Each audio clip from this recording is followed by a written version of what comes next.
الكلمة الآن للسيدة إيمانويلا أليفرتي المفتشة العامة بوزارة العدل الإيطالية.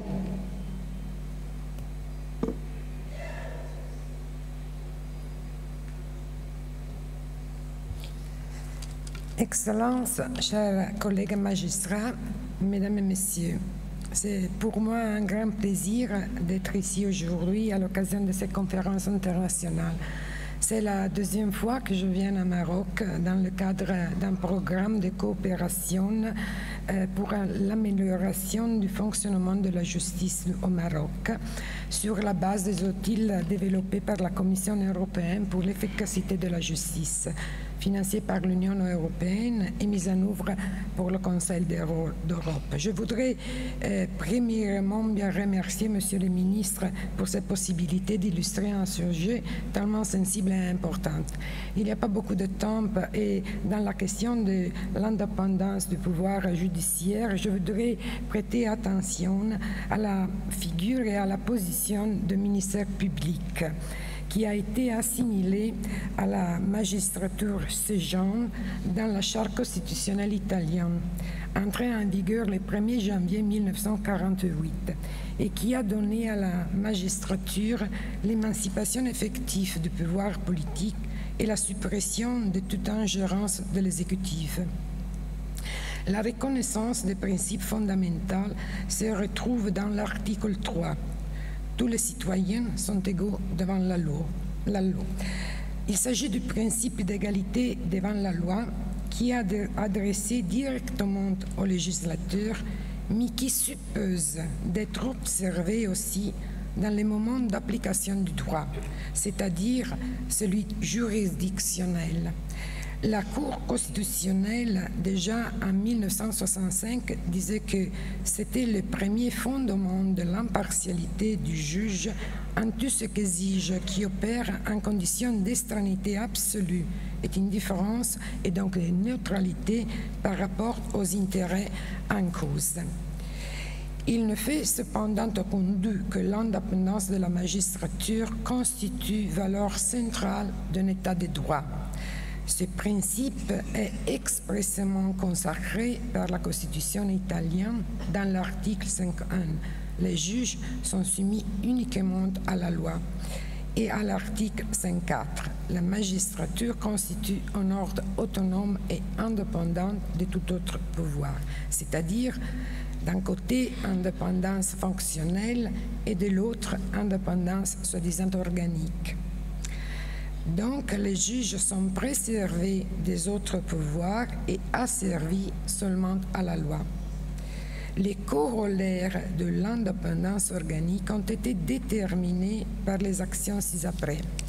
La nomination des magistrats sur la base de la sélection technique, le renforcement de l'inamovibilité surmontable seulement en présence d'une mesure de caractère disciplinaire prononcée par la section disciplinaire du Conseil supérieur de la magistrature, la rétribution liée à l'ancienneté de service plutôt que la progression en carrière et l'attribution de toutes les fonctions concernant la carrière des magistrats au Conseil supérieur de la magistrature, qui a compétence exclusive et absolue pour chaque mesure relative au recrutement et au statut de membres de l'ordre judiciaire, c'est-à-dire les engagements, les assignations, les déplacements, les promotions, les mesures disciplinaires.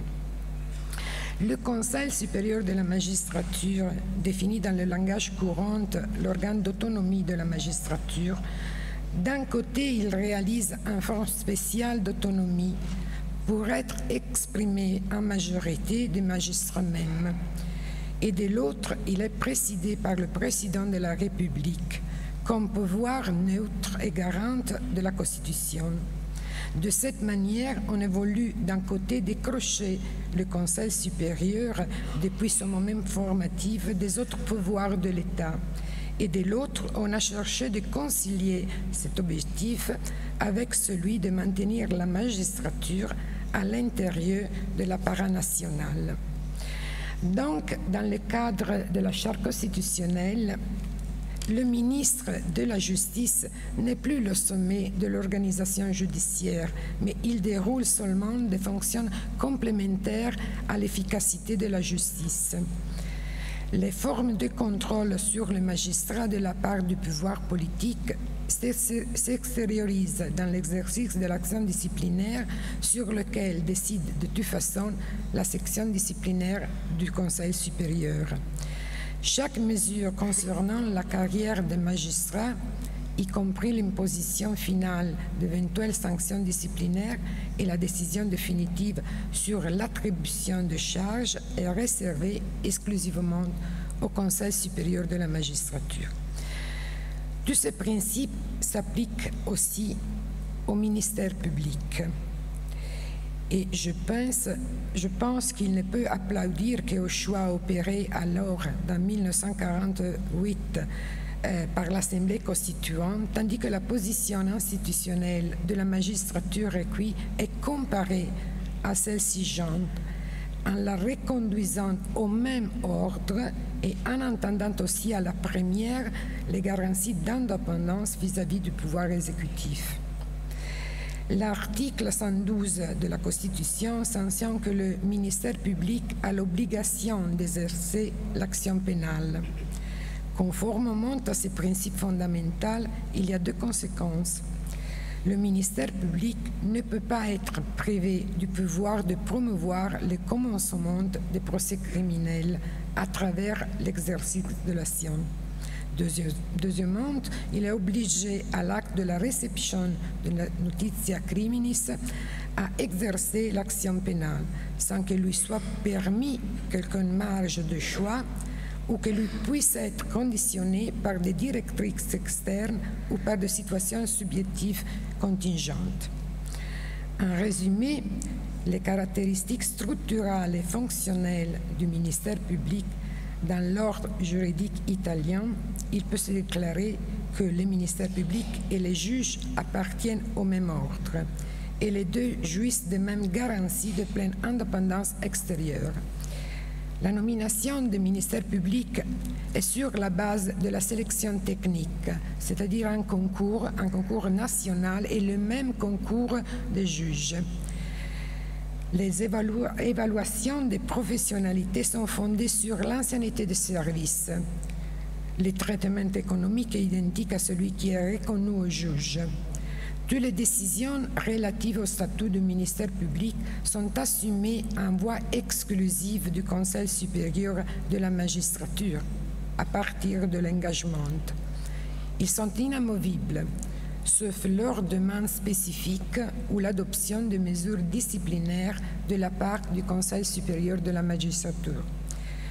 N'existe pas une structure hiérarchique unique de niveau national que puisse coordonner les enquêtes sur tout le territoire.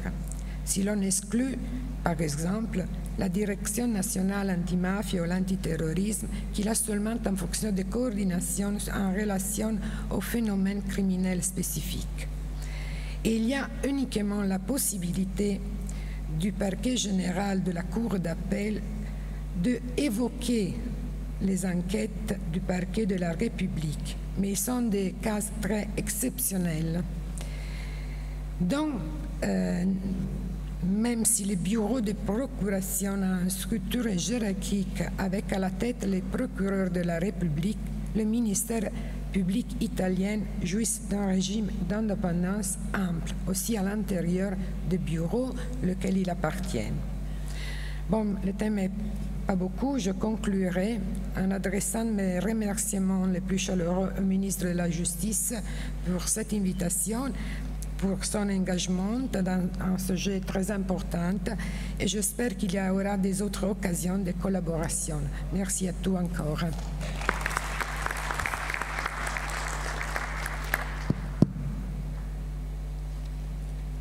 شكرا للسيدة إيمانويلا على عرضها القيم.